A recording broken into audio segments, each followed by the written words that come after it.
Today's session is about some proverbs and some idioms in English language. So अंग्रेजी भाषा के कुछ proverbs and idioms discuss करते हैं and they are really very meaningful और बहुत meaningful हैं. The first one is distant drums sound good. Hope आप में से कई लोगों ने ये सुन रखी है पहले से, ज़रूर मैंने क्लासेस में शेयर की होगी आपसे. एंड इट मीन्स दूर के ढोल सुहाने लगते हैं, यानी कि दूर से चीज़ें बहुत अच्छी लगती हैं लेकिन जब उसको हम सामने से फेस करते हैं तो बहुत प्रॉब्लम्स होती हैं. तो वहाँ से अगर अपनी रियल लाइफ में आप शब्दों को थोड़ा सा निकाल कर उनके डिफरेंट यूसेज देखना चाहते हैं तो मुझे लगता है कि आपको ये करना चाहिए, जिससे आपकी वोकैबुलरी जो है उस पर आपकी पकड़ बहुत अच्छी हो जाए और उस वर्ड को आप अच्छी तरह से समझ पाएँ. फॉर एन एग्जाम्पल, अगर मैं इस कहावत का पहला शब्द उठा लूँ जिसको मैंने कहा डिस्टेंट, ठीक है, तो there is a difference between distance and distant. ठीक है, तो डिस्टेंट मतलब हो गया कोई भी चीज़ या इंसान जो दूर स्थित है, कंडीशन बताने के लिए हो गई, और डिस्टेंस मतलब हो गई दूरी, एक नाम हो गया.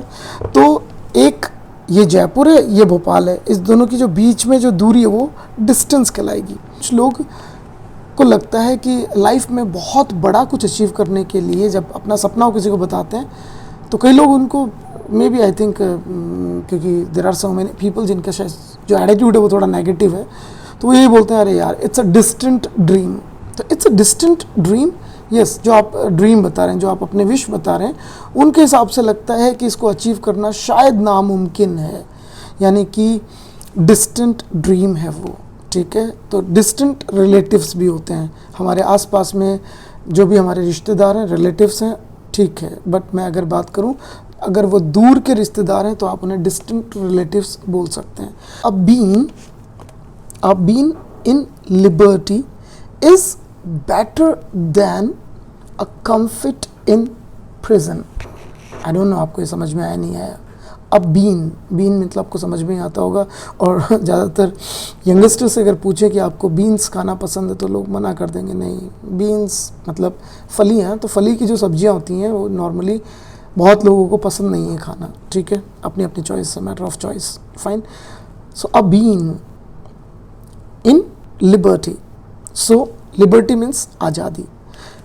अगर आज़ाद रहकर आपको सिर्फ बीन मिल रही है, मतलब ये कह रहा हूँ कि आपके पास बहुत ज़्यादा फैसिलिटीज़ नहीं है, आपके पास लग्जरी नहीं है, तो वो क्या है? Better than a comfort in prison. Prison मतलब सबको पता है आपको, इसका मतलब जेल. तो जेल में, कारावास में रह के आपको मिल रही है comfort. Comfort means a sweet. आजकल नहीं बोलते बट पहले के टाइम पर ओल्ड फैशन वर्ड है according to dictionary. So comfort पहले लोग यूज़ किया करते थे, जैसे अगर आज की बात करो तो आप उसे कैंडीज़ बोल सकते हो, आप उसे टॉफ़ीज़ बोल सकते हो. पुराने टाइम पे मिठाई एक तरह की होती थी जिसमें नट्स बनते थे, नट्स, और नट्स के ऊपर एक शुगर की थोड़ी सी हार्ड कोटिंग कर दिया करते थे, तो वो कंफर्ट कहलाती थी. तो एक तरह की मिठाई हो गई कंफर्ट. सो आप जब प्रिजन में हैं और आपको मिल रही है क्या? कंफर्ट. सो क्या है, कुछ लोग हो सकता है बड़ा खुश हो कि एक लाइफ तो मिली है जिसके अंदर हम रह रहे हैं, बट उसमें क्या है, अच्छी है, आपके पास सारी फैसिलिटीज़ हैं, लेकिन उसको आप इंजॉय नहीं कर पाएंगे. जिसे हम कई बार समझते हैं कि हम बहुत ज़्यादा फेमस नहीं हैं, हमारे पास बहुत पैसा नहीं है. ठीक है, अच्छा, ये अपने आप में जिसे हम बुरा समझ रहे हैं, जिसे हम मिस फॉर्च्यून समझ रहे हैं, जिसे हम दुर्भाग्य समझ रहे हैं, ये आपके लिए एक तरह से क्या है? ब्लेसिंग है.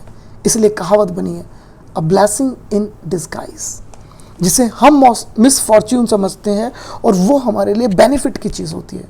उस जगह पे इंग्लिश में ये वाली कहावत यूज़ करते हैं जो मैंने अभी बोली कि it's a blessing in disguise. और डिस्गाइज का मतलब होता है, ये एक्शन भी होता है और नाउन भी होता है, यानी कि किसी की अपीयरेंस, किसी की जो पहचान है उसको छुपा दिया जाए किसी दूसरी चीज़ से. मतलब अगर मैं नकली दाढ़ी लगा के आ जाऊं और मैं अपना रूप बदलने की कोशिश करूं तो रूप बदलने के लिए मैं क्या कर लूँगा? डिस्गाइज कर लूँगा. So there are some people they disguise themselves, तो वो अपने आप को छुपा लेते हैं, दूसरा रूप धारण कर लेते हैं. सो इसको डिस्गाइज करना कहते हैं. नेक्स्ट 3 हो चुकी हैं अभी तक. फोर्थ जो है आज की जो एक्सप्रेशन है वो है इट्स कैच 22. It's catch 22। अच्छा, इस कहावत में जब आप इसको लिखोगे तो जो लास्ट में 22 है, इसको आपको वर्ड्स में नहीं लिखना, इसको आपको न्यूमेरिकल लिखना है, 2 और 2 ऐसे लिखना है आपको। तो इट्स कैच 22। हिंदी में इसको कहते हैं ना नौमन तेल होगा ना राधा नाचेगी। तो ना नौमन तेल होगा राधा नाचेगी, इसका मतलब है आपके पास दो चीज़ें हैं, जो दो काम होने हैं, आप ये चाहते हो कि ये काम हो, लेकिन ये काम कब होगा? जब पहला कोई काम होगा। तो पहला जब हो जाएगा तो दूसरा होगा, पहला ही नहीं होगा तो दूसरा भी नहीं होगा। तो यानी कि सिचुएशन ये कहती है कि किसी के सामने इस तरह की कंडीशन रख देना जिसे वो पूरी नहीं कर सकता, क्योंकि वो पहली कंडीशन पूरी नहीं कर पाएगा तो दूसरी तो अपने आप ही नहीं होगी। तो इट्स कैच 22 मीन्स मेरे पास कोई नौकरी लेने के लिए आए, फ्रेशर व्यक्ति, लाइफ में उसने कभी जॉब नहीं की, और मैं उनसे पूछूं कि एक बात बताओ, क्या आपके पास एक्सपीरियंस है? आप मुझे एक्सपीरियंस दीजिए, मैं आपको जॉब दूंगा।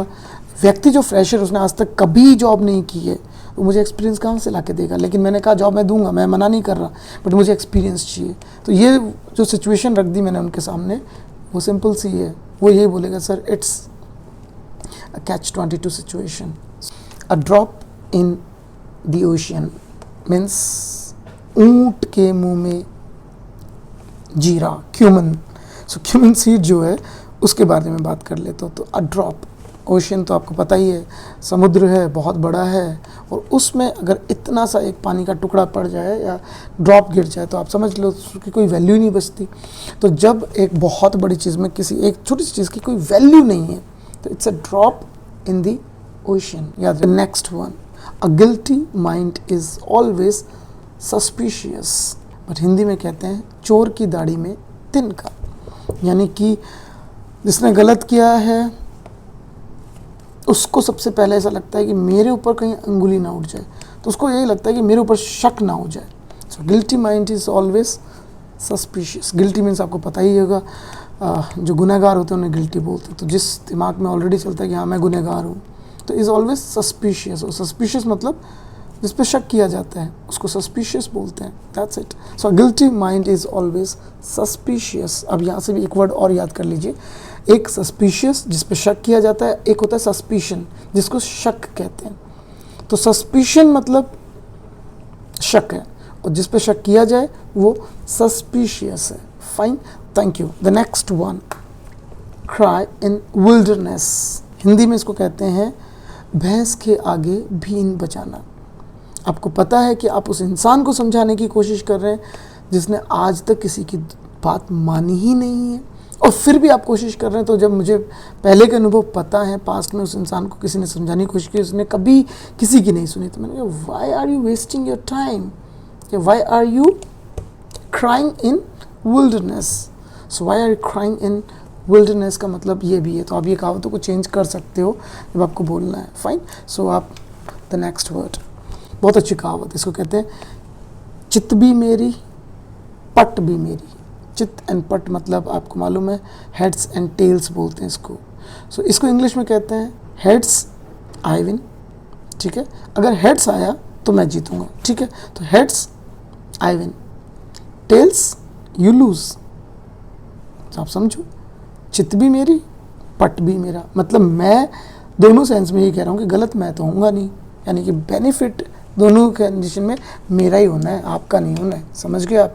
तो चित भी मेरी पट भी मेरी, मतलब ये वो लोग जो दूसरों की बातों को समझना नहीं चाहते हैं, यानी कि सिंपल है। तो आप उस इंसान को बोल ही सकते हो जब आपने कहा कि देखो भैया, तुम्हें समझाने के बाद मुझे तो ऐसा लगता है कि I cry in wilderness, and तुम्हारे साथ में हमेशा है कि तुम हमेशा इसी चीज़ को फॉलो करते हो कि हेड्स यू विन। हेड्स जरूरी नहीं कि आई बनाना है, मैं ये भी बोल सकता हूँ heads you win, tails I lose. तो इसका मतलब यही है कि भैया चित भी तुम्हारी है, पट भी तुम्हारी है। तो ये कुछ प्रोवर्ब्स थी, कुछ इडियम्स थी इंग्लिश में जो हम लोग यूज़ करते हैं।